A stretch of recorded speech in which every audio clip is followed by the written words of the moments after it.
22 अप्रैल 2025 की सुबह जम्मू कश्मीर के पहलगाम में जब गोलियों की आवाज़ गूंजी और 26 मासूमों की जान चली गई, तब एक बार फिर भारत को उसकी सबसे बड़ी रणनीतिक भूल की कीमत चुकानी पड़ी। हर चीख, हर आंसू, हर खून का कतरा एक ही सवाल पूछ रहा था, आखिर कब तक? लेकिन इस सवाल का जवाब आज नहीं, बल्कि 60 साल पहले लिख दिया गया था, हाजी पीर पास पर। कहानी 1965 की है। पाकिस्तान ने ऑपरेशन जिब्राल्टर के तहत कश्मीर में हजारों घुसपैठिए भेजे थे।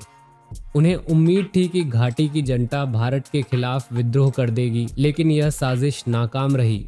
भारतीय सेना ने मोर्चा संभाला और फैसला किया, अगर युद्ध का मैदान खोलना है तो वहीं खोलेंगे जहां से ये आतंक का जहर फैलता है, हाजी पीर पास पर। हाजी पीर पंजाल की ऊंचाई पर बसा एक ऐसा दर्रा जो पूंछ को पाकिस्तान के रावलकोट से जोड़ता है। यह रास्ता न केवल घुसपैठ का सबसे बड़ा माध्यम था, बल्कि कश्मीर की आर्थिक और सैन्य जीवन रेखा भी हुआ करता था।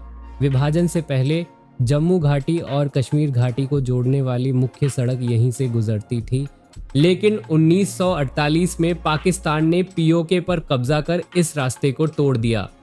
1965 में भारतीय सेना ने फैसला किया, इस दर्रे को वापस हासिल करना होगा।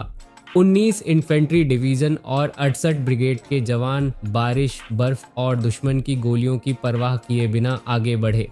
Brigadier GC. बख्शी ने अपने अफसरों से कहा, अगर हाजी पीर जीते तो हीरो बनोगे, अगर हारे तो मैं खुद गिरफ्तारी दूंगा। और फिर आया वो ऐतिहासिक दिन, 28 अगस्त 1965। मेजर रणजीत सिंह दयाल के नेतृत्व में भारतीय जवानों ने हाजी पीर पास पर तिरंगा फहरा दिया। पाकिस्तान के कई हमलों को नाकाम कर भारतीय सेना ने वहां मजबूत पकड़ बना ली। भारत ने न केवल हाजी पीर पर कब्जा किया था, बल्कि आतंकवाद की नब्ज को भी जकड़ लिया था। युद्ध के मैदान में जो जीत भारत ने हासिल की थी, वह कूटनीति के गलियारों में हार में बदल दी गई। जनवरी 1966 में हुए ताशकंद समझौते में भारत ने युद्ध में जीते गए 1920 वर्ग किलोमीटर क्षेत्र, जिसमें हाजी पीर पास भी शामिल था, पाकिस्तान को लौटा दिया। एक झटके में भारत ने वह रणनीतिक ऊंचाई खो दी जो उसे आने वाले दशकों तक आतंकवाद के खिलाफ मजबूती देती।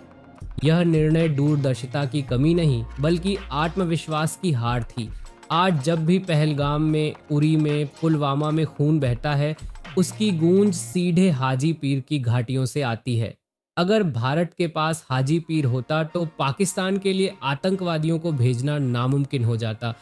पूंछ और उरी के बीच की सड़क 282 किलोमीटर से घटकर केवल 56 किलोमीटर रह जाती। सेना की सप्लाई तेज होती और घाटी का भारत से जुड़ाव और भी गहरा होता।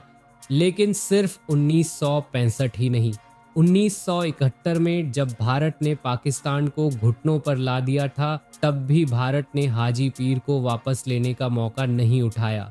1999 में कारगिल युद्ध के बाद भी भारत ने सीमित दायरे में ही अपनी जीत को स्वीकारा।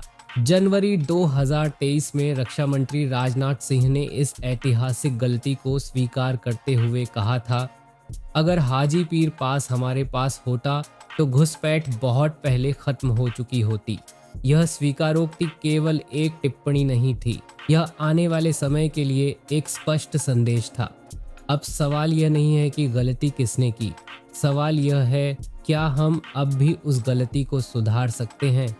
आज भारत के पास एक मौका है हाजी पीर को वापस हासिल करने का। जैसे रूस ने अपने क्रिमिया को वापस लिया, वैसे ही भारत भी अपने हाजी पीर को वापस ला सकता है। इसके लिए केवल युद्ध नहीं, बल्कि रणनीति चाहिए। सटीक सैन्य कार्रवाई, पाकिस्तान के आतंकी लॉन्च पैड्स पर सर्जिकल स्ट्राइक, पीओके के लोगों के बीच भारत के पक्ष में जनमत तैयार करना, अंतर्राष्ट्रीय मंचों पर पाकिस्तान को आतंकवाद के समर्थक के तौर पर उजागर करना, सिंधु जल संधि जैसी व्यवस्थाओं पर पुनर्विचार कर पाकिस्तान पर दबाव बनाना, और सबसे महत्वपूर्ण, भारत के नागरिकों में एकजुट इच्छा शक्ति। क्योंकि हाजी पीर केवल एक पहाड़ी दर्रा नहीं है, यह भारत की सुरक्षा, सम्मान और भविष्य का प्रतीक है, और यह अब भी हमें बुला रहा है। अपनी मिट्टी को, अपने खून को, अपने स्वाभिमान को वापस पाने के लिए। अब वक्त आ गया है इतिहास को सही करने का। अब वक्त आ गया है हाजी पीर को वापस लाने का। जय हिंद।